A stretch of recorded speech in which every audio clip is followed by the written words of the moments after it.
Costa, psicólogo psicoanalista, con mucha experiencia en el campo de la juventud, de la adolescencia, con mucho nos conocimos allá por 2012, 2013, en la gestión cotidiana de la Dirección Provincial de Niñez, días ya intensos en aquel tiempo, y con Lucho también, con Lucho Borigoni, politólogo, compañero de muchas luchas, mucho recorrido, escritor, haciendo con todas las letras de política pública y cultura. Y para nosotros es importante este encuentro, en este contexto, en un día como va a ser, como el sol, como la mañana. También hay que decir que este año vamos a conmemorar los 50 años de golpe y de la dictadura genocida. Y bueno, no estamos en un lugar común y silvestre, en la Quinta de Funes, sí contamos y compartíamos un poco la historia de este lugar. Nosotros como mesa promotora estamos convencidos que este lugar se tiene que poner de pie y tiene que invitar durablemente a la participación, al protagonismo, a la conformación de redes solidarias, de trabajo. Y bueno, un poco esta invitación de hoy es para eso también, ¿no? Porque hay que resistir, porque a la vez hay que construir esperanza, sueños. Y bueno, porque sabemos que el camino va a ser difícil, se viene un tiempo más duro, pero hay tarea hecha, hay recorrido, hay experiencia, hay institucionalidad, hay mucha militancia y mucho esfuerzo, y un poco por eso también la invitación a compañeros como el tema del país para a la hora de relevancia y para pensar juntos. La idea es que los compañeros puedan invitarnos a pensar y que sea un tiempo de Así que bueno, yo para no dar demasiado, después iremos conversando. Esta historia es muy operativa y sencilla. Si alguien necesita urgentemente el baño, a la izquierda, en este caso, hay agua, hay café, así que la idea es que se pueda sentir cómodo en un lugar que paradojalmente hubo muerte. Hoy vamos a intentar hablar de vida, de derechos y de cómo salir de este atolladero que la derecha nos tiene bastante abrumados. Bueno, compañeros. Bueno, primero buenas tardes para todas y todos. Agradecer en el Laucha a todos los compañeros que hacen posible no solo la charla, sino que este lugar esté abierto en un lugar tan significativo como hoy, no solamente Funes, sino Roldán y la zona norte de Rosario, donde quizás está la expresión mayor de crecimiento de la desigualdad en nuestra región. Entonces, tener este lugar abierto implica lucha y también implica en actividades como esta poder pensar en lo que viene. Un poco la idea de la charla no es exponer nada por el lugar donde la hacemos y por quienes sabíamos que iba la milímetра intercambiar alguna de las contradicciones que venimos teniendo en términos de que mañana es un día de tristeza para los que necesitamos política de juventud y para los que queremos el Estado, porque quizá mañana se empiece a escribir la última página del Estado de Bienestar que se construyó en los 40, porque si bien Menem, la dictadura inicialmente, pero Menem principalmente hizo lo posible por desarticular y desregular todo, el trabajo protegido para el Estado en blanco era una de esas luchas que la acumulación había hecho que todavía permanezca y mañana, sin duda, que queda un camino largo de resistencia, pero indudablemente mañana va a ser el día en ese marco era difícil adentrarme a hablar de juventudes sin empezar en los 70 y no en referencia a la dictadura militar, porque me parece que no es algo que creo que puedo aportar, pero sí a lo que para muchos significa un inicio que tuvo y que tiene continuidades. Y en esto quiero ser respetuoso en relación a los compañeros y compañeras que fueron parte del proceso de los gobiernos de Néstor y Cristina, como también de quienes forman parte de la provincia y de la municipalidad con el gobierno socialista, fundamentalmente porque indudablemente hay algunas líneas que no hemos tocado, que no hemos sabido, que no hemos podido construir, que tienen que ver con la solución de sus debilidades. Y eso que se inicia en los 70 para mí siempre fue avanzando, nunca fue retroceso. Hubo mejoras en el medio, pero nunca pudimos un quiebre de lo que viene el liberalismo general. Dicho esto, es en los 70 la llegada al poder de Reagan y Thatcher en Estados Unidos y en Inglaterra lo que hace es venir a discutir un modelo que también era global, que era lo de un estado de bienestar construido por guerra, en donde no solamente había determinadas protecciones, sino que los trabajadores ocupaban un lugar, pero también una serie de instituciones que eran parte de ese estado de bienestar contribuían de una manera determinante a lo que nosotros llamamos la producción de subjetividad, que es eso de, bueno, en su casa el pibe, en la escuela, en el club y en la vecinal, o ibas a la escuela, sabías lo que adelante comía, lo que había tenido frío, si no había tenido frío, qué había pasado, ibas al club, tu vieja, nosotros 4 hermanos, te mandaban al club o quedaba ahí, te cuidaba entre el profe, el vecinalista y el otro, o volvía a la noche,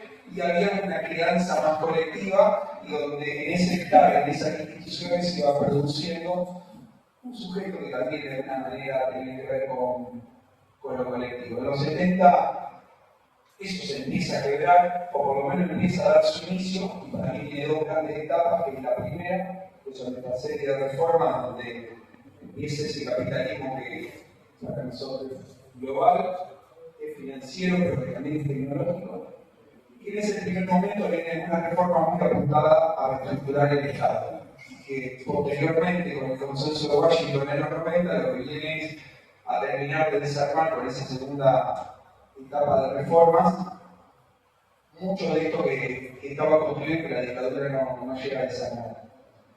La aparición del neoliberalismo, para mí lo que va a cambiar, y sobre todo lo que va a hacer esto, que es la aparición del central, que quizás transforme la vida en los últimos 10 años de humanidad en términos de que nos vinculamos a partir de los sentidos y a partir del vínculo. No hay otra forma de generar una vinculación que no sea la presencialidad. La virtualidad empezó, sin ningún tipo de duda, no solamente a generar otra forma de vincularnos, sino también otra forma de hablar. Entonces, en la actualidad, 50 años después, en un celular no solamente está la construcción de identidad, sino para muchos de los pibes está la posibilidad de hablar en Uber, de cargar un casinito o de ir a prestar a algún compañero para que se vaya a su casa.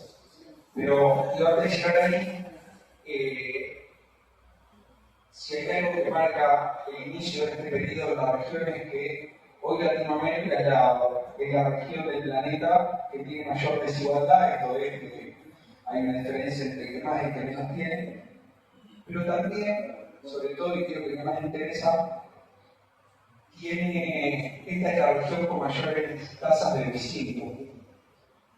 Somos una zona de paz, pero no somos una zona en la cual la muerte violenta no aparezca. Y donde un pibe que nace en la periferia de las grandes ciudades puede encontrar el fin de su historia, no por cuestiones naturales, sino por el lugar donde nació.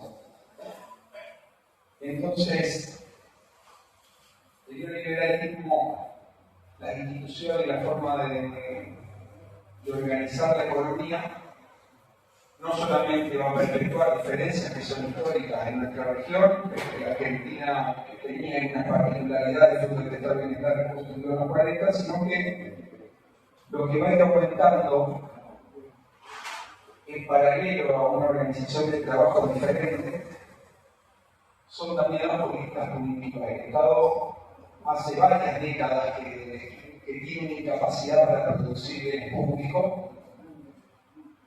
Entonces, frente al delito violento y frente a la violencia, lo único que se cae de idea es generar más cárcel e ir aumentando la tasa de encarcelamiento. Desde el año, lo digo porque no es algo que me acuerden, me puedo recordar, que está geográfico, lo más que me parece importante porque son los que puedo mostrar la evolución. En Argentina, en el 92, ¿cómo se mide la tasa de encarcelamiento? En el año 92, cada 100.000 habitantes había 62 presos. En el año 2024, que es el último registro que hay 284 presos cada 100.000 habitantes. O sea que más o menos en 30 años hay un 300% más de personas presas. En la provincia de Santa Fe, pude encontrar datos oficiales, en el 2014 había 135 cada 100.000 y hoy hay 324 presos en la provincia de Santa Fe. Esto es Argentina, en relación a los 90 y a la actualidad, cómo crece la tasa de encarcelamiento, y esta es nuestra provincia, en relación a la tasa de encarcelamiento.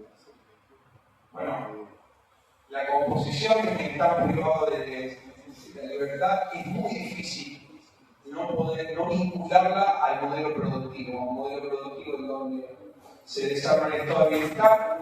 Yo, en la charla que hago, muestro una fábrica, justo anoche salieron diciendo notas de Reconquista, si la tengo como historiador me mandó, pero yo no sé con la metalúrgica. En Reconquista los braceros eran los que le sacaban a la planta de algodón, cortaban y imprimían el algodón. No en el año 40, en el año 78, ya estamos hablando de un periodo atrás, se necesitaba para todo el norte de la provincia de Santa Fe 5.000 braceros. En el año 76 hay un quilombo y sale publicado en los diarios que si no llegan a morir braceros de Santa Fe, era muy factible que no se pueda hacer la cosecha. Entonces, las empresas ponían un colectivo y traían a los braceros para la cosecha del norte de la provincia de Santa Fe. La metalúrgica, que es la foto que yo muestro, década del 80, tenía 1.000 trabajadores por planta, en un modo de organizar el trabajo que era el posfordismo, una serie de organizaciones de la planta industrial, sobre todo la metalmecánica, pero la metalúrgica, en donde no 300 años después, 40 años después, lo que vos tenés en Japón y en China, fábricas que a oscuras, porque no necesitan de la tecnología, a oscuras produciendo autos en menos de una semana. Esto quiere decir que globalmente la reconversión del trabajo, que fue una reconversión que tiene como varias aristas, que una es la automatización de los procesos, esto es que no que se hace una cosa cada uno acá, sino que se reconfigura la organización interna de la fábrica,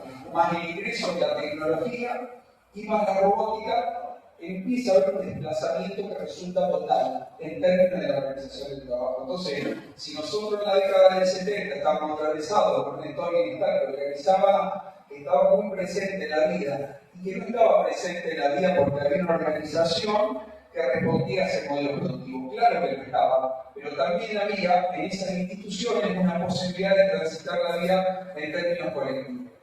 La transformación del trabajo en este periodo, de los 70 a la fecha, sobre todo de los 90 aquí, hace que haya un cambio en la materia puramente productiva, en donde, perdón que me meto en lo económico, pero para mí es como importante que nosotros disfrutamos lo que el campo popular no ha discutido, que es la generación de empleo. Esta es la gran discusión, no lo hizo el socialismo en Rosario, ni en la provincia de Santa Fe, tampoco se hizo en términos nacionales, que es de que iba a la mirada privada. Entonces, cuando hay una transformación en relación al trabajo, y donde el Banco Mundial, el Fondo Monetario Internacional, a partir de los 70, empieza, simplemente lo que se hace es, los países se fueron endeudando, en un momento se declara, sube el precio del petróleo y se declara la inconvertibilidad del oro en dólares, porque todos los países aglutinaban, tenían como reserva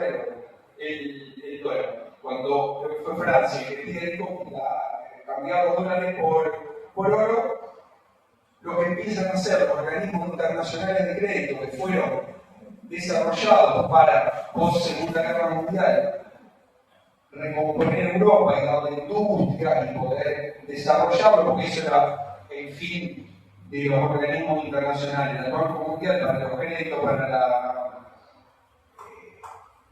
para el desarrollo de obras públicas, etc., y los financieros para estructurar lo que el Banco Central. A partir de los 70 cambia las regulaciones y lo que se empieza a hacer es una economía más aceptada de los financieros, donde estos organismos internacionales empiezan a penetrar la política interna, porque lo que hoy acontece con el Banco Central y el Banco de Nación deberían ser herramientas de gestión, no puede ser que estén en manos de la oposición o de los capitales internacionales que regulen el precio del dólar. Bueno, estos organismos empiezan a decirle a los estados que tienen que seguir una serie de recetas para poder ir a una modernización. Esto no es lo que pasa en todos los lugares del mundo. Hay un lugar en el mundo en donde esto no pasó, que fue el sudeste asiático. Entonces, tanto China como el resto de los países del sudeste asiático tienen un estado que planificó durante un tiempo poder desarrollar una economía en detrimento de la otra.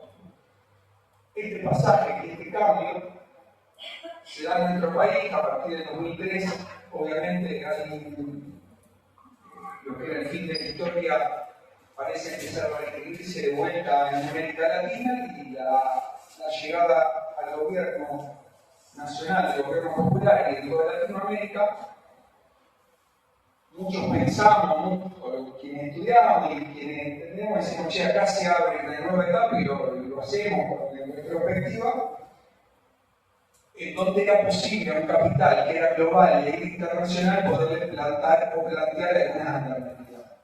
En una visión hoy, a un día de votar la reforma laboral, mi mirada es pesimista en términos de lo económico. Me da la sensación que tuvimos una mejora en las condiciones materiales de vida, en donde los sectores populares mejoraron a partir del consumo, en donde hay una ampliación notable de derechos, pero donde no pudimos lograr una transformación en la estructura económica, una transformación en la estructura económica que permita un desarrollo productivo que vaya incluyendo a sectores que han quedado por fuera, que hoy en 2025 son casi 5 generaciones de trabajo en nuestro territorio. En paralelo a esto, lo que para mí es lo central a la hora de describir el capitalismo financiero es lo que Rita Segato habla de la segunda economía. Para entender el flujo total de dinero, tenés dos economías, la del blanco que desarrollamos casi hasta recién, y la economía, o la segunda economía, que es la del narcotráfico, la del lavado de dinero, la del juego, la de la prostitución, la de la trata, etc. Esta economía no funciona en una persiguiendo a la otra, sino que los flujos se necesitan para que esto funcione. Esta economía ilegal no solamente es la posibilidad económica, después de 50, de 40 años, y en nuestra ciudad, en Rosario, pero también acá, en 30 años de desarrollo, indudablemente ha penetrado, quizás sea la única de las organizaciones que puede acumular conocimiento. Entonces hoy estamos frente a una economía ilegal que ramificó su negocio, que solamente no tiene el narcotráfico, que también presta guita y que cobra intereses por prestar esa plata, que también genera mercado clandestino a partir del juego clandestino, que permite que muchos de los pibes vivan de esto, pero que también va generando una identidad, porque cuando el narcotráfico se hacía en el territorio, después de mucho tiempo, cuando vos tenés un mercado interno activo, como funcionó del 2003 al 2012, y efectivamente la economía popular y la transferencia de recursos permitía que los sectores populares puedan acceder a un consumo. Cuando la economía entra en recesión como la que estamos, y bueno, los ingresos empiezan a darse por este tipo de economía. Y este tipo de economía genera que el pibe pueda transitar la vida, pero también ordenando la economía. Porque mi abuelo, cuando salía en ferrocarril y no tenía casa propia, hicimos hacer una vecinal, un club, que ese club lo transitamos nosotros, lo van a transitar mis sobrinos que quedaron en el pueblo, etc. El mundo moderno hace que sea difícil pensar en la construcción de nuevo espacio. Los clubes de barrio hoy hay 300 en la ciudad de Rosario, el que no está en manos de narco, el que no está en manos de una comisión directiva de un sector medio que puede sostener con la cuota, está siendo sostenida por los hijos, los nietos de los que lo fundaron, a fuerza de pizza y empanada, intentando sostener una institución que es sumamente importante para el desarrollo de la vida, pero me resulta difícil pensar en el largo plazo que pueda seguir teniendo vigencia en un mundo como el actual, donde el consumo empieza a ordenar la vida. Entonces, la presencia a partir de los 90 del narcotráfico y la economía ilegales indudablemente empiezan a ocupar un lugar cada vez más preponderante en la cotidianidad, y también empieza a ocupar un lugar, como veíamos, la tasa de encarcelamiento. Si bien la tasa de encarcelamiento durante los gobiernos populares tiene una meseta, indudablemente después del 2012 empieza a haber un crecimiento de la tasa de encarcelamiento y también empieza a haber lo que nosotros hemos estudiado un poco, que no tenemos, que es que las economías de plataforma empiezan a ocupar un lugar no solamente en lo territorial, sino también en cada una de nuestras vidas, un lugar mayor en nuestra cotidianidad. Entonces, el estado de Lerdo es complicado en el estado del siglo XIX, del siglo XX, ir pensando dinámicas, dispositivos y políticas públicas que a nosotros nos permitan ir abordando cambios que a nosotros los cambios territoriales que no los pudimos ni agarrar hace 2 años, o sea que nos está costando hacer lectura de entramados que han pasado hace 2 años. Entonces, el gran triunfo del neoliberalismo sin duda tiene que ver con que la lógica del mercado, que la individualidad y que la maximización de las ganancias empiezan a regular las vinculaciones y las relaciones. Hay un sistema que incluye casi a segundo en la cotidianidad, que lo que importa es que vos estés bien individualmente, que primero tenés que estar bien para ayudar al mundo. Entonces, entre un montón de filosofías traídas de otro lado, y entre cruzadas, la tecnología hace que resulte cada vez más difícil construir contrahegemonía, pero fundamentalmente que sea cada vez más difícil poder pensar políticas públicas que vayan en el contrasentido. Y acá es un poco lo que me quiero detener un tiempo, que es las sensaciones con respecto a los jóvenes, pero me parece que es trasladado a otras políticas públicas. A mí me da la sensación de que el Banco Mundial lo que hizo en los 90 fue mandar programas enlatados. Agarró y armaba en Washington una cantidad de programas que mandaba a todo el mundo y todos lo repetían independientemente de contextos de esos programas se desarrollaban. Cuando llegó los gobiernos populares en América Latina, hay una construcción de políticas de ampliación de derechos y empezó a construirse un Estado que hoy es una mixtura entre un Estado neoliberal con lógica de esos programas de los años 90 y una construcción de un nuevo ciclo de políticas públicas que intentaron ampliar derechos. Esa ampliación de derechos, a mí y muy humildemente me parece que la discusión sería en un solo plano, que fue la distribución del ingreso. La gran lucha y la gran disputa nuestra fue: acá hay que distribuir el ingreso. Cuando nosotros distribuyamos el ingreso, los compañeros van a acceder a mayor nivel de consumo, y a mayor nivel de consumo, eso nos va a permitir tener otro recorrido. Nosotros le dimos muy poca hora a la construcción de bienes públicos, en los cuales puedan reproducir lo que producía la escuela en el siglo XX, lo que producía el centro de salud, lo que producían instituciones que eran de todo. Entonces, muchas de las políticas públicas, y yo fui parte de una política pública durante 10 años, sin embargo, uno hace una lectura, quizás nosotros reproducimos demasiado las lógicas del mercado en términos de políticas individualizantes para una persona, para un pibe, para una piba, pero que cuesta mucho pensar en lo colectivo. Entonces, hay una simplificación de pensar que nosotros podemos producir políticas a partir de transferir recursos, y hablo, por ejemplo, de la economía popular también. Para mí, lo que hizo Grabois y el nacimiento de la UTEP fue un gran faro de poder pensar en la organización de la economía popular. La economía popular se transforma en una política pública que es potenciar trabajo.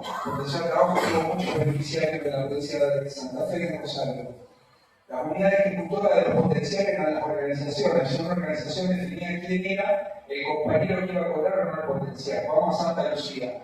No era el centro de salud, la escuela y el centro de convivencia y las organizaciones todas juntas discutiendo: sí, ¿quiénes son los lograntes de la economía popular a la que le tiene millones de potenciales que tenemos que acompañar para un desarrollo diferente?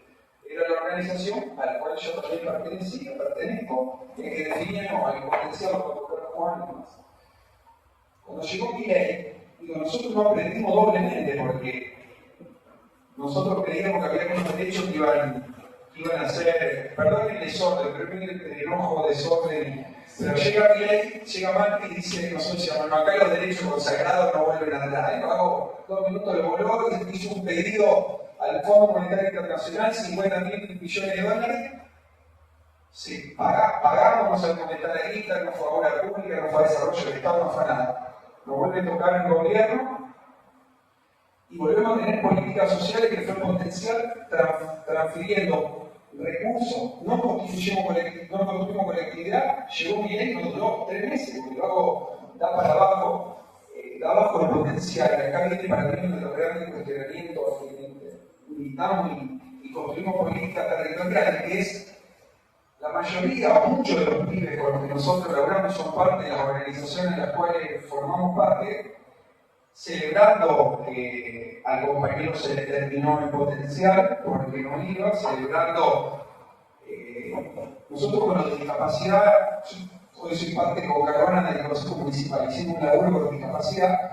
Muchos de mis compañeros me decían mucho, pero él tenía la pensión de discapacidad y se la juega toda la nosotros también no nos jugaba. No, pero yo juego y gano, la compañera no, yo tengo, bueno, cuando se empezaron a sacar los certificados decía, mira qué piola, cuánta colectividad y comunidad hemos construido. Al final, muchos de nuestros compañeros, no solamente acompañando a Miguel, sino también hoy reafirmando muchas de sus prácticas.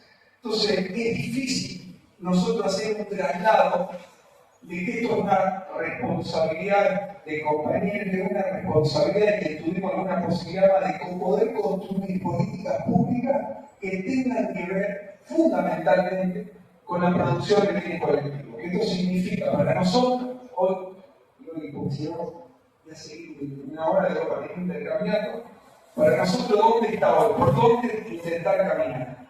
Nosotros tenemos que poder pensar en hacernos cargo de la vida de los pueblos. Nosotros estamos en tierra, donde los pueblos originarios creían que los pibes no eran de alguien, eran de la comunidad. Y nosotros pasamos en 300 años a que los pibes que lo trajo, y hoy, mire que lo trajo, porque nosotros en Irán, la gente, era raro tener a alguien que no tenía escuela primaria.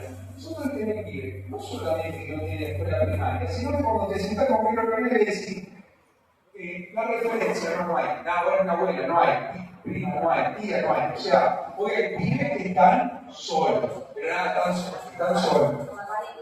Nosotros hicimos un laburito en la MUNI, que fue cuando de nuevo oportunidad cambia, con unos compañeros fuimos a la municipalidad y armamos un dispositivo que era el dispositivo de enlace que intentaba elaborar con los jóvenes que salían de estar de Irán y que laburábamos la llegada a los territorios. Obviamente el intendente en ese momento es muy Pedro, que corresponde a Pedro, qué sé yo, nosotros dijimos que tenemos un lugar.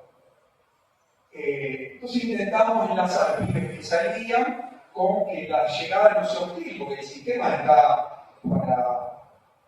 hecho sobre todo para administrar ese tiempo entre cuando vos salís, no es que el conflicto desapareció, que la familia está esperándote, todo bondadoso, el conflicto no se desapareció, nadie pidió ese conflicto y son una carga económica. Entonces, cuando el pibe llega la primera semana, los primeros 5 días fantásticos, se puede llegar, y si no llega, entonces nadie labura esto. Para nosotros la responsabilidad de eso es del gobierno local. Intentamos empezar a construir. Algo de los primeros con los que laburamos el año pasado, sobre el fin del año pasado, y la verdad es que lo que sale en las entrevistas es, loco, yo estoy solo, a mí ahora me la quieren dar porque yo triunfé, porque tienen una moto de triunfo. O sea, este es el ejemplo. Uno de los pibes me cuenta que cuando lo balean, eran 5 tiros, se llevó de pedo a Aleca, dice, no, después de 2 horas a la casa, me dice, no, ¿sabes lo único que me acuerdo de Aleca? Yo tenía, viste, el buzo Adidas ese que tiene, el de capucha que tiene, no dice Adidas, sino que tiene el logo. Cuando me estuvo por entrar, lo único que me acuerdo es que dije a la enfermera porque querían cortar el no. Dice, no me acuerdo más que dejaron comida. Entonces digo, el nivel de penetración del consumo en el ordenamiento de la vida es abrumador. Entonces, mi lectura muy humilde, pero sobre esta sí que lo digo nosotros, digo yo creo que la dirigencia política, sindical, empresarial, todo, están en nadie. O sea, hay una decisión total de quienes hoy tienen algún lugar de definición con lo que acontece a nivel territorial. Yo no sé si tiene que ver con que cuando uno perdura mucho en determinados cargos, empieza a ver que eso es una realidad y desconoce el resto, sí, cambia la dinámica del mundo actual. porque hay muchos compañeros piola que quieren meterle a reformular y no sé si el cambio no termina siendo tan vertiginoso que no te permite la lectura, pero que indudablemente la realidad que hoy tenemos territorialmente es que los pibes pueden transitar la vida sin ningún tipo de vinculación institucional, donde el mercado ilegal funciona de ordenador mucho más que el Estado sin ningún tipo de duda, donde la economía que se transita es, yo tengo Uber en moto, cargo casinito y presto guito, laburo para alguien que cargo guito, soy una mamá sola, cargo casinito, te guardo un fierro y cobro algo, etc.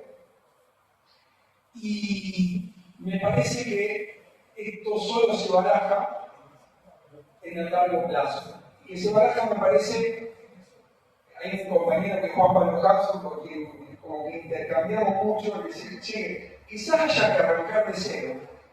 Y arrancar de cero no significa borrar todo lo que se hizo, porque cuando nosotros construimos una oportunidad, el lado mi equipo fue el faro, o sea, nadie va a hacer un repollo. Ahora, la recuperación de instituciones comunitarias y territoriales como la que está acá, en la que nosotros podamos empezar a diseñar nuevas formas de participación y de transitar la vida, son la única posibilidad de construcción que nos permita, cuando volvamos al poder, o sea, yo me imagino en una militancia que muchos espacios están dando, porque hay mucho espacio. En Rosario tiene la particularidad que, a diferencia de Buenos Aires, no hay 3 organizaciones que digitan todo.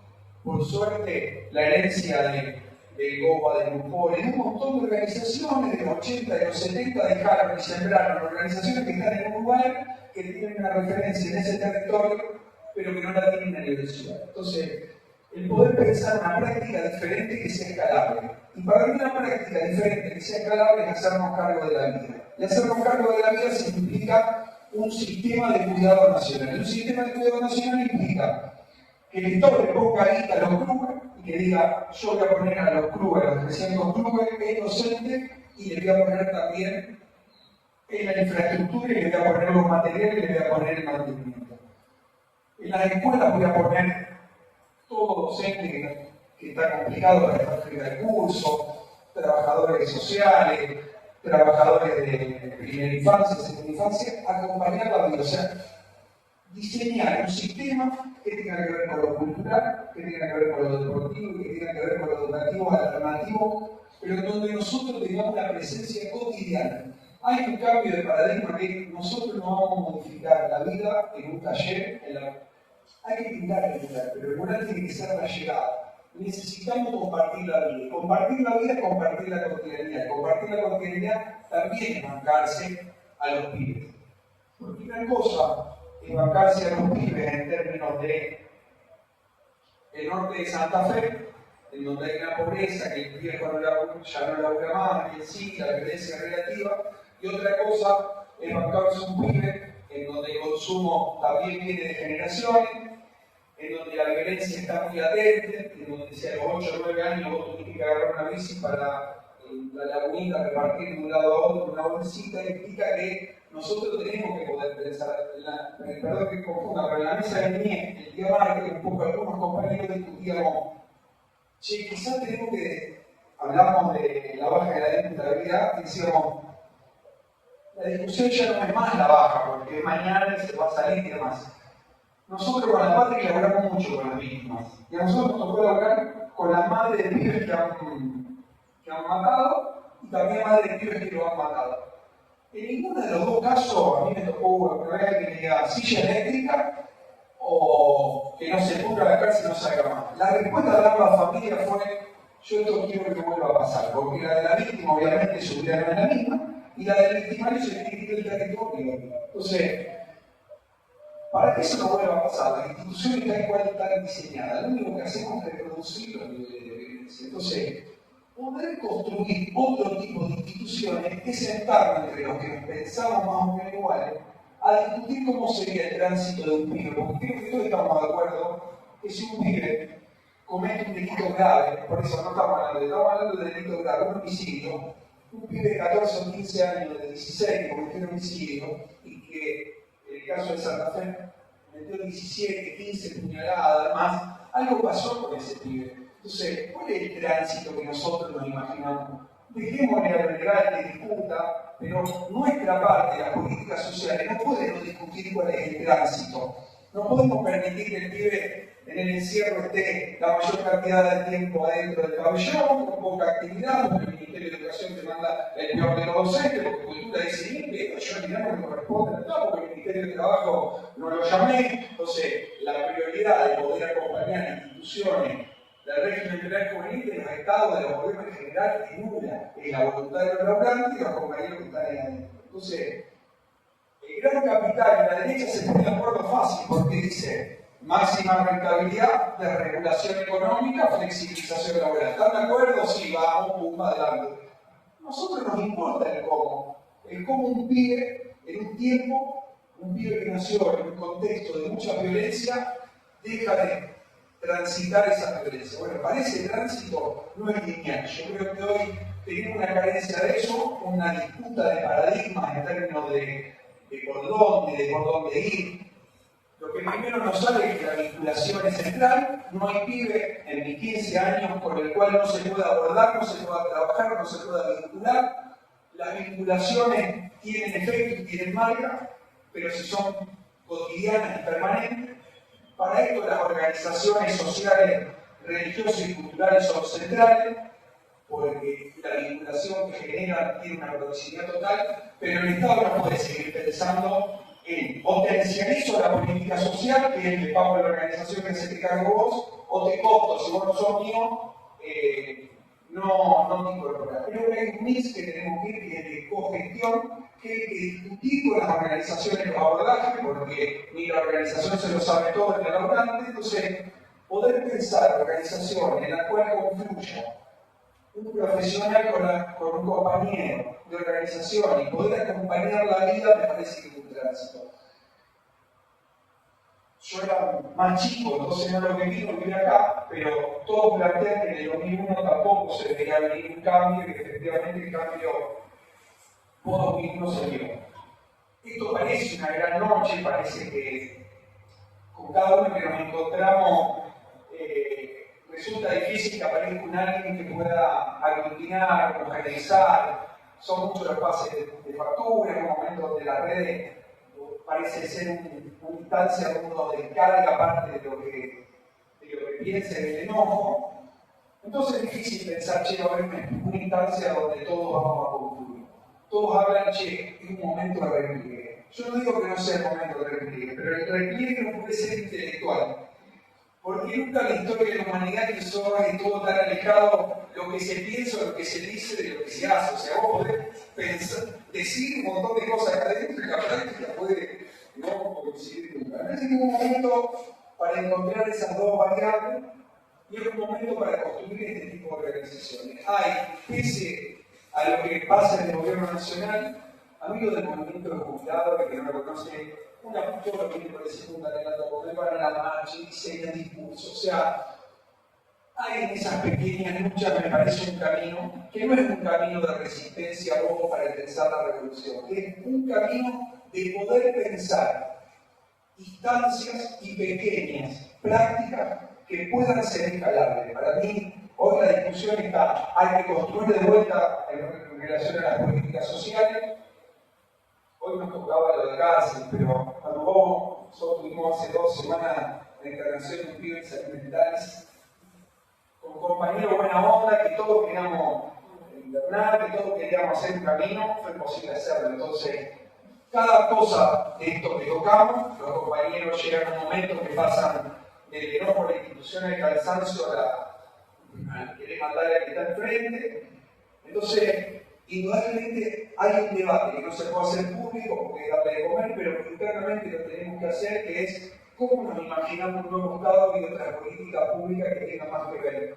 Sobre todo, obviamente somos todos materialistas, probablemente las condiciones materiales de vida tienen que estar, pero hoy, después de 50 años de neoliberalismo, me parece que no alcanza con la distribución del ingreso, que es necesario poder construir otro tipo de vínculo y que en otro momento uno podría haber dicho los partidos, las organizaciones, hoy creo que el Estado es el único que frente a un capitalismo internacional con el cual puede pararse un poco para, en sus instituciones, intentar construir otro tipo de vínculo. Me parece que organizaciones como esta son un faro para poder pensar. No dije la mitad y corto acá, pero tenían preparado por lo menos para referenciar lo que pasó con Rosario en términos de puerto, de desarrollo inmobiliario en toda la zona actual, de lo que pasa con las finanzas y de cómo en Rosario el crecimiento y la porque lo que unifica Latinoamérica es la desigualdad, es efectivamente la parte violenta, pero es sobre todo y también la concentración de la riqueza. Eso es lo que pasó en Rosario y en esta zona, fundamentalmente. Entonces, hay que construir nuevas prácticas, las nuevas prácticas se teorizan obviamente, pero sobre todo se construyen, y me parece que un desafío es todas estas organizaciones que estamos en el territorio intentando caminar, haciendo un recorrido, encontrar algunos lugares que nos permitan colectivizar prácticas. Me parece que los derechos humanos, la memoria, es un camino para poder hacerlo. Nosotros en el norte de Santa Fe, para mí uno de los organismos de derechos humanos más importantes que tiene esta provincia en el norte amplio, nosotros con ellos en el norte estaban las ligas agrarias y hay muchos compañeros desaparecidos y también muchos presos políticos. Nosotros en un momento armamos talleres de sensibilización y empezamos a hablar en cárcel. Entonces uno de los compañeros que estaba preso en Corona le contaba lo que era estar en cárcel en los 70 y le contaba a Bobo Marín.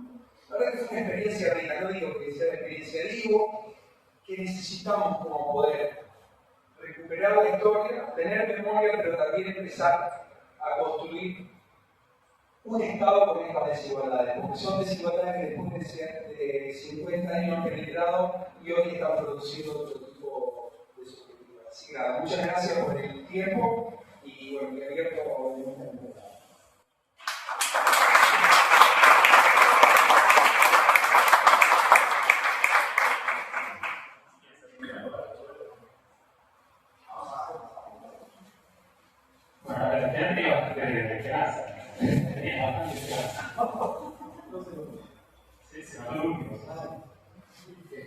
En mí, en todo caso.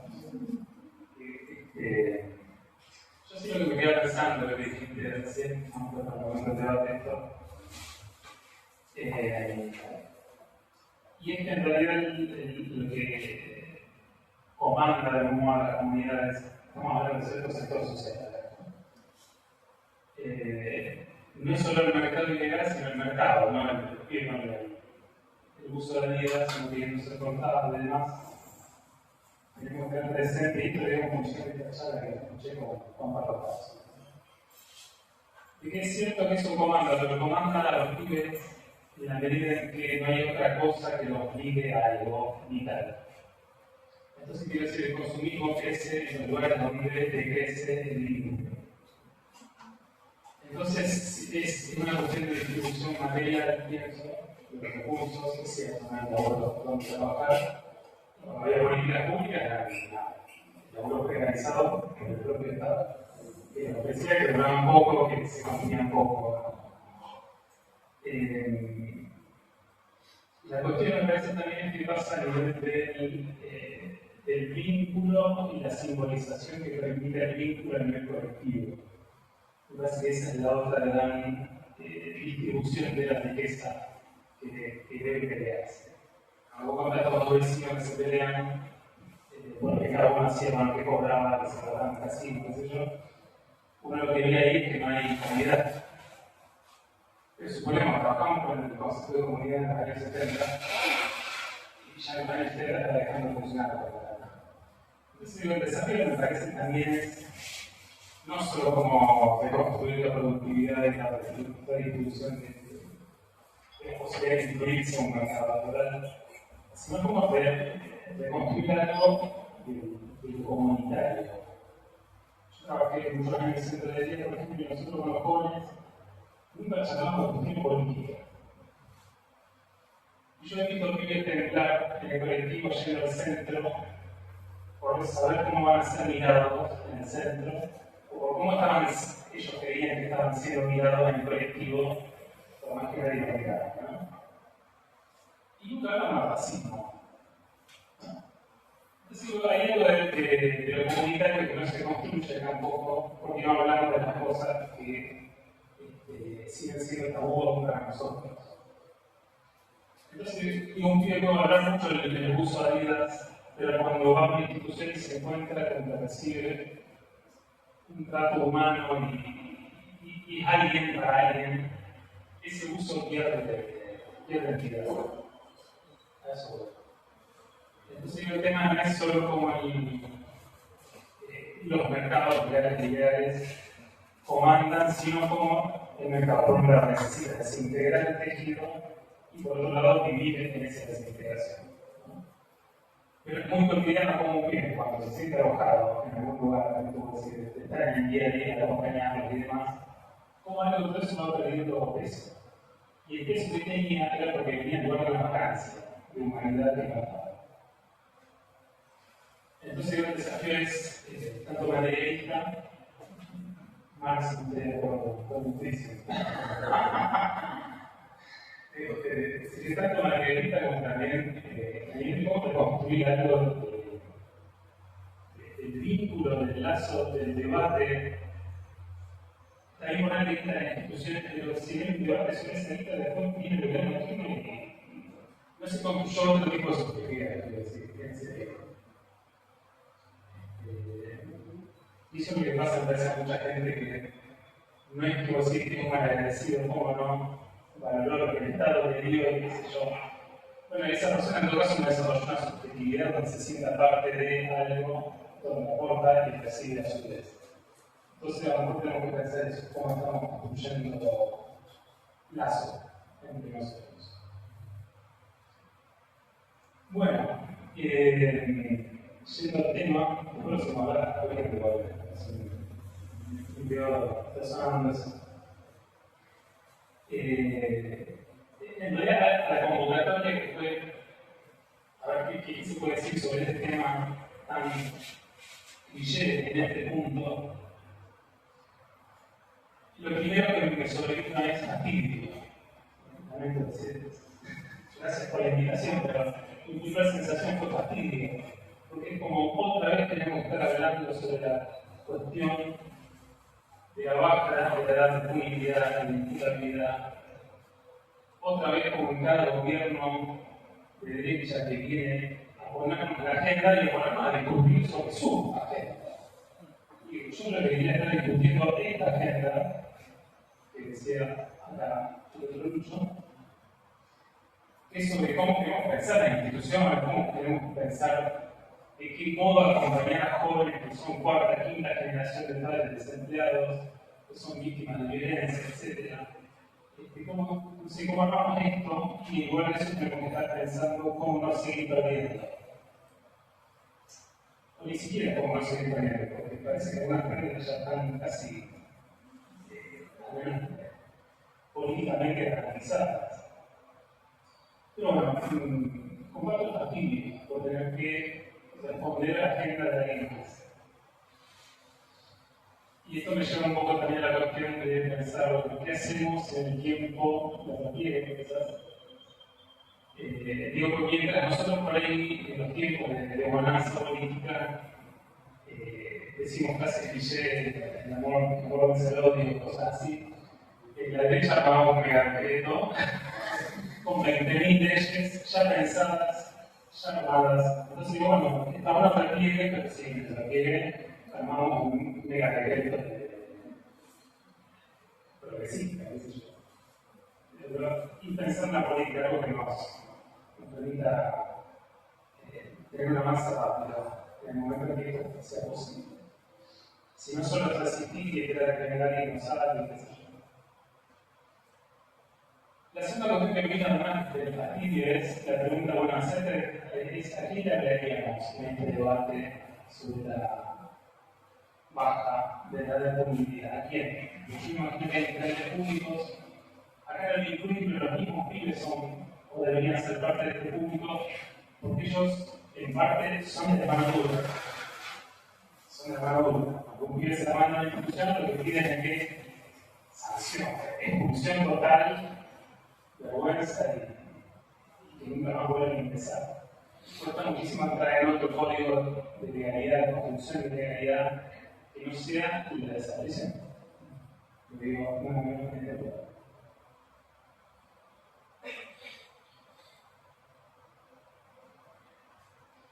Entonces me imaginaba en el ciudadano promedio de clase media, quiero mezclar las clases, no quedar solo en el sector sobre el cual va a caer esta parte de la comunidad, porque esa bandera es para un sector, está pensada para un sector. Yo creo que la clase media se debería preocupar igual, porque cada vez más se judicializan los jardines de infantes, que un nene con a otro nene, el padre va y quiere hacer un juicio al jardín, al padre del otro nene y a la familia. Yo si fuera clase media, si viviera con clase media, realmente me preguntaría qué va a pasar con mi hijo si pega una piña en un cajero a otro niño. Por el momento, como se sabe, esto es una ley que está pensada para cierto sector social, de acuerdo a las concepciones del fascismo y del nazismo que tenemos vigente en nosotros. Por eso me interesa en todo inquietar para la clase media de la que sostiene este tipo de medidas. Nadie va a salir a la calle, salvo la clase media progresista en el que estamos nosotros, a criticar que se esté pensando que un pibe de 14 años puede ir preso. ¿Sí? Entonces pienso en esa persona, clase media, blanco, trabajador, que probablemente hoy ya no se esté percibiendo tanto de este modo, quizás ya esté sintiendo el agobio de la existencia, quizás ya la serie infinita de excusas y estacionalizaciones que se fue poniendo para justificar cada nuevo despojo político que fue surgiendo en todos los años, vaya cayendo, ¿no? Bueno, a esta clase media yo lo que le diría es que está siendo estafado. Porque en algún punto este debate a lo que apunta es no las razones, sino las pasiones. Vamos a ver por qué. Pero si vamos a las razones, lo que yo diría es que está siendo estafado, porque todo lo que nos dice la ciencia de investigación, las estadísticas, es que menos del 1% de los casos de delitos cometidos por menores ocupan la planilla de la totalidad de los crímenes o delitos en general. Es una cifra muy significante, pero la respuesta está masiva, ¿no? Y al mismo tiempo, del otro lado, lo que se propone como tratamiento de esta problemática tiene que ver con extender la franja etaria de los niños. O sea, extender esa franja. Y lo que podría decir es que lo que nos dice la estadística es que ni siquiera la extensión de esa franja ni tampoco los incrementos en las formas de punir, como podría ser la pena de muerte, han bajado ninguna estadística en ningún país que haya implementado. Por el contrario, tenemos estadísticas que nos dicen que los pibes que han pasado por institutos penales han reincidido. Esa estadística sí la tenemos. ¿Sí? Entonces, lo que tenemos que decir es que es una no solución a un no problema. Entiendo que Rosario, el nivel de asesinatos ha sido alarmante, sobre todo entre jóvenes. Pero a nivel nacional, la media sigue siendo esta. Por lo tanto, ¿por qué no pondríamos una solución que sabemos que no funciona a un problema que sabemos que está?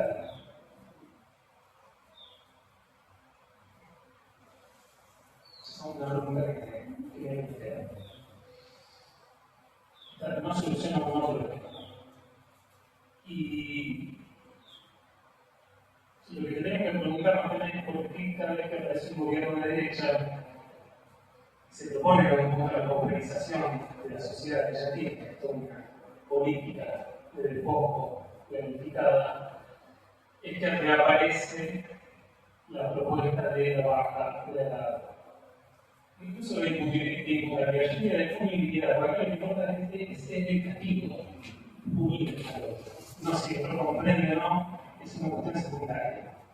Acá lo relevante es nivel con punir, con castigar.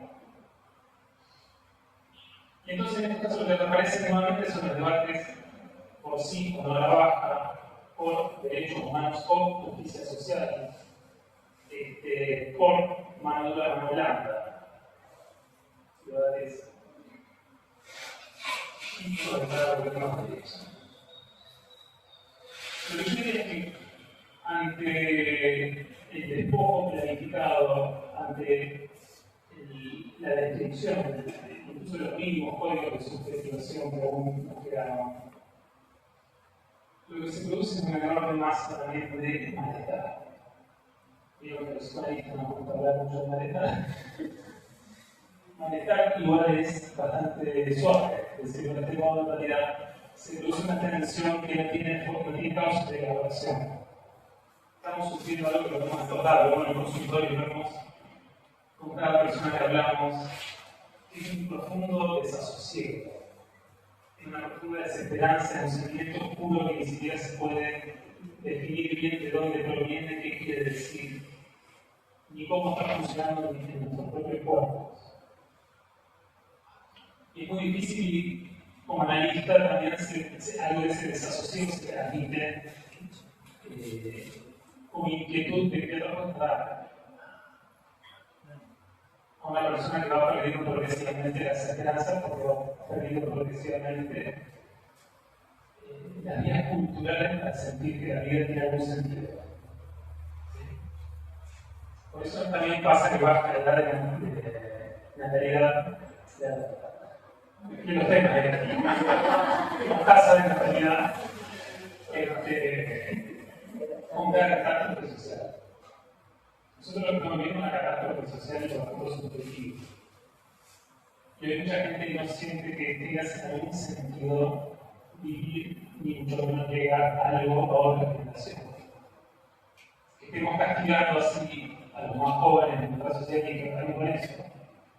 No hay ningún interés en llegar nada a otros. Cuando este monto, a mi modo de ver, de malestar social, de desasosiego, alcanza una masa crítica, es necesario encauzarlo. ¿Hacia dónde va todo el malestar? ¿Hacia dónde va todo ese malestar que podría convertirse en agresividad? Y la agresividad tiene una potencia más interesante porque tiene una potencia de civilización. ¿A dónde va todo ese malestar? Podría ir hacia la organización, podría ir hacia la colectivización, hacia la construcción de una respuesta posible. Para evitar eso, es necesario que todo ese cuántum de sufrimiento, de dolor, de desorganización psíquica, se dirija hacia un enemigo en todo caso interno. De modo hacia una especie de guerra civil. Como diría muy Chulhan, que está de moda, en buena manera algo es enemigo que somos nosotros mismos. Entonces la persona, como le pasa a mucha gente que a lo que se queda sin trabajo, lo primero que te dice, bueno, no, yo me quedé sin trabajo, pero porque ya el dueño me tenía mala fe a mí, me la acosté conmigo, qué sé yo. Y el del Uber te dice, no, pero yo trabajando en el Uber me voy de vacaciones y trabajo como vacaciones, tengo una libertad absoluta, qué sé yo. Cada uno encuentra el modo de echarse la culpa y o justificar el despojo que acaba de sufrir. ¿No? Entonces, uno de esos enemigos somos nosotros mismos, y ahí lo que aparecen son los sentimientos de depresión, de melancolía. El otro enemigo bien puede ser la justicia.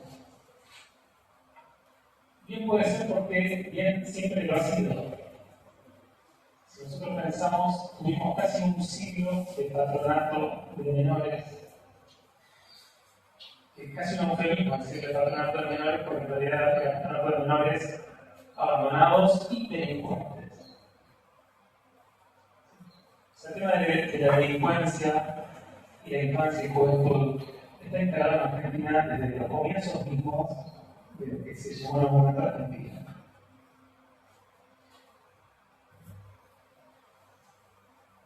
La idea de enemigo interno es muy tentadora. Esto es algo que tenemos que construir. Porque nos ofrece una respuesta inmediata. Hay alguien que tiene culpa. Hay una causa de por qué estamos mal. Cuando todo nos desmiente por qué estamos mal. Todo que decir, todos los medios, todo lo que contienen los celulares hoy en día. Todo lo que incluso se habla en la calle, porque yo hablo contigo, porque si quieres un trabajo, salí a hacer Uber y me dice que lo mejor que le pasó en la vida, ese todo se está mintiendo. ¿No? Entonces, en algún punto toda la realidad entra en la vorágine de la mentira. Y al mismo tiempo que hay un enemigo al cual se puede punir, al cual se puede castigar, ofrece un atisbo de sentimiento de justicia. Esto lo decía Víctor, el sentimiento de venganza en la sociedad tiene que causarse la guerra. De modo que la sociedad encontró la justicia. Pero en nuestro tiempo no es la justicia. Es en todo caso la creación de estos enemigos internos hacia donde va el sentimiento de venganza. Les decía antes, el Tratado de Menores, que duró casi un siglo, surgió precisamente a partir de el malestar organizado, colectivamente. Ya vimos de la semana trágica que sucedió en Buenos Aires, cuando los obreros salían a protestar por las condiciones de explotación en las que vivían, y en aquellos tiempos, hablando de degradación del lazo social, en aquella época salían en familia a protestar. Salían todos. No hay que ser el trabajador porque era afectado, como porque es el jubilado que sale porque es afectado, y así sucesivamente. Salían todos juntos. Entonces, en algún momento, Luis Agote, que era quien venía sosteniendo la promoción de esta ley, y no le venían dando bola, finalmente tuvo asistido a partir de la famosa Semana Trágica, donde se asesinaron miles y miles de obreros. Y el argumento que fue, estos hijos de personas no morales están bajo un desamparo moral y por lo tanto van a caer en la delincuencia. No importaba que hubieran hecho ningún tipo de transgresión, sino que lo que se decía es, por estar abandonados moralmente, eventualmente van a delinquir. Por lo tanto, si un menor ya es delincuente, en Bocas. Y además, desde luego, como decía Sarmiento, el menor no tiene derechos. No es persona, no tiene estatuto legal, no es persona. Por lo tanto, no es un secuestro sacarlo de su hogar y de su comunidad en el momento en que se había más que hoy. El menor, entonces, es la construcción que permite legalizar una forma de, a mi modo de ver, interrupción de la transmisión intergeneracional. Y lo mismo que pasó con la dictadura. Separar hijos de padres, romper la transmisión ideológica. ¿Sí? Esto sucedió a su vez, podemos decir, con todos los hijos jóvenes de los diferentes pueblos que fueron diezmados, de los diferentes sectores sociales que fueron diezmados. Pasó del primer genocidio en el pueblo mexicano, pasó con los hijos de la generación de 80, pasó con los hijos de los que participaron en actos revolucionarios que eran de los 70. Y pasa también con todos los desplazados hoy en día, que empiezan a formar parte de todo este grupo de los marginados de la sociedad,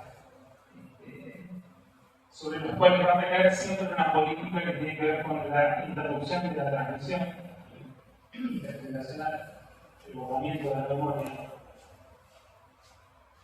En algún punto el secuestro no se puede, el secuestro de la valorización directamente. Entonces, digo, las juventudes y las infancias de todos aquellos sectores que tuvieron alguna capacidad de interpretación social, fueron diezmados y siempre fueron objeto en algún punto de intervenciones de parte del Estado hegemónico para controlarlos. Entonces, no me parece casualidad que hoy, nuevamente, el gobierno de derecha, hoy ya no tenemos la capacidad de interpretación al Estado, hoy las culturas no tienen esa capacidad, esa modalidad, pero de todos modos sí siguen sirviendo como aquellos donde se puede dirigir un odio que justifique y encauce el sufrimiento que hoy estamos teniendo como sociedad. Porque estamos evitando una catástrofe social. Que, como decía antes, nunca es solamente económica, si bien es lo que una sociedad de consumo nos dice que tenemos que sufrir, que dice que tenemos que sufrir, nos llegamos a fin de mes, y eso se sufre, pero también sufrimos la desorientación.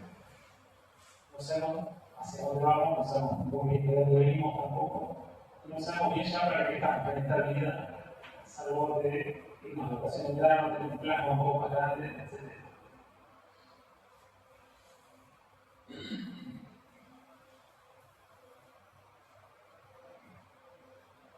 Lo que esto nos presenta, hablando un poco de los de la violencia, que es algo que vengo investigando, tiene que ver con dos cuestiones.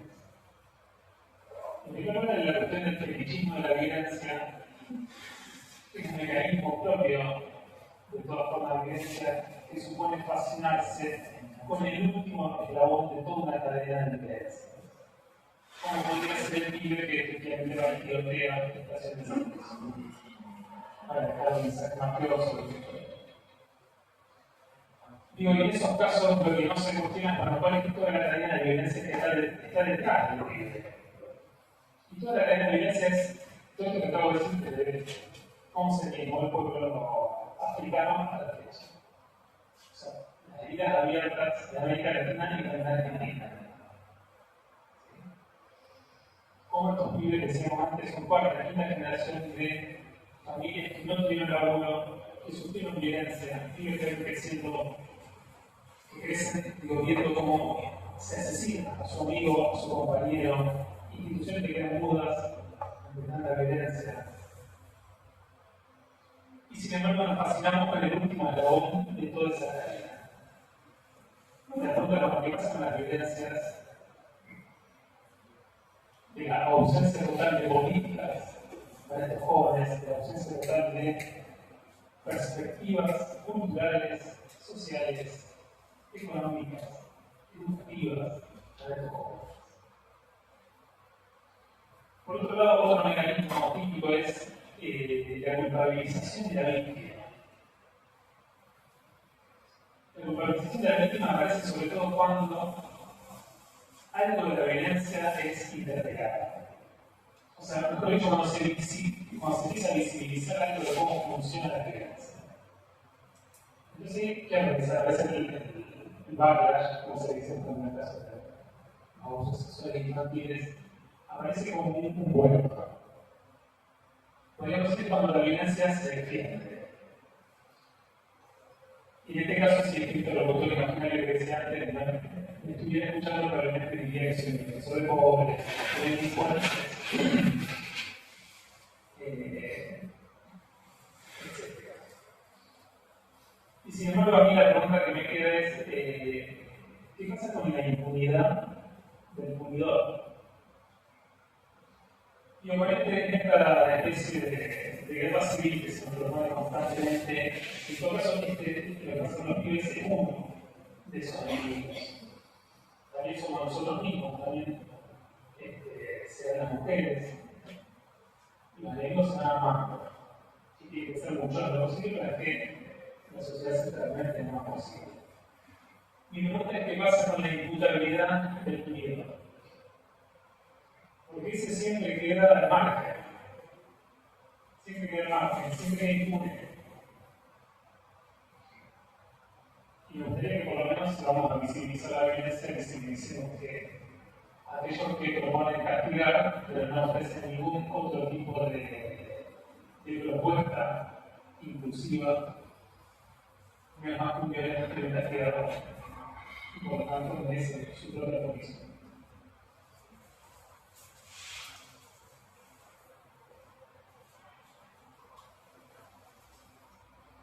Si antes decía que lo que tenemos es una no solución a un problema, esto lo decía en términos de las estadísticas que tenemos. Pero que haya un pibe con un arma en la mano siempre es un problema. Así sea uno en una sociedad con millones de personas. ¿Sí?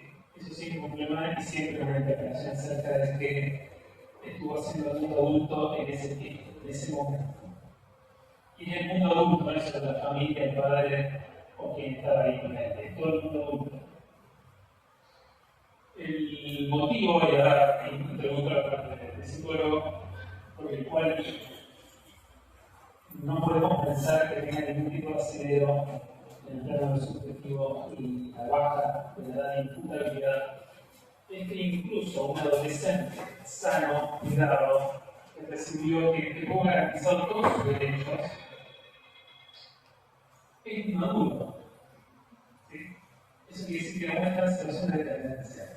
Una dependencia relativa en la niña, pero sigue siendo inmaduro. Que sigue siendo inmaduro quiere decir que aún está constituyendo las legalidades, el cuidado de sí, el cuidado del otro, que su psiquismo aún está en elaboración. Todavía no está cerrado como podría, parcialmente cerrado, como podría ser el caso de un adulto.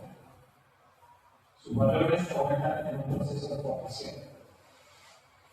Y en ese sentido son extremadamente permeables, ¿sí?, a las valores. Sobre todo los valores que aparecen en el celular, que hoy por eso nos ven la cara.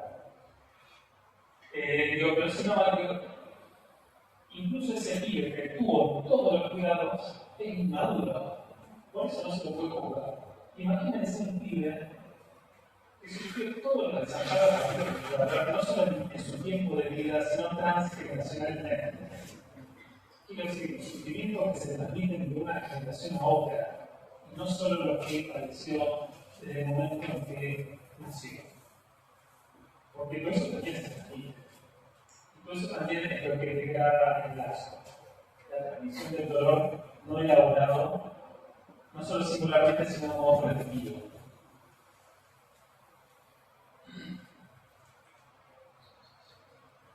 Entonces, una frase que suele aparecer ahora es el delito de adulto, pena de adulto.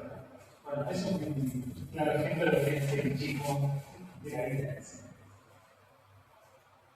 Y al mismo tiempo una forma de ocultar que en realidad ese pibe no es un adulto y aún está en situación de dependencia. Porque si nosotros pensamos, sabiendo que he dicho de crimen de adulto pena adulto, tenemos que pensar en alguien que si esa persona depende, entonces tenemos que pensar en personas de quién depende.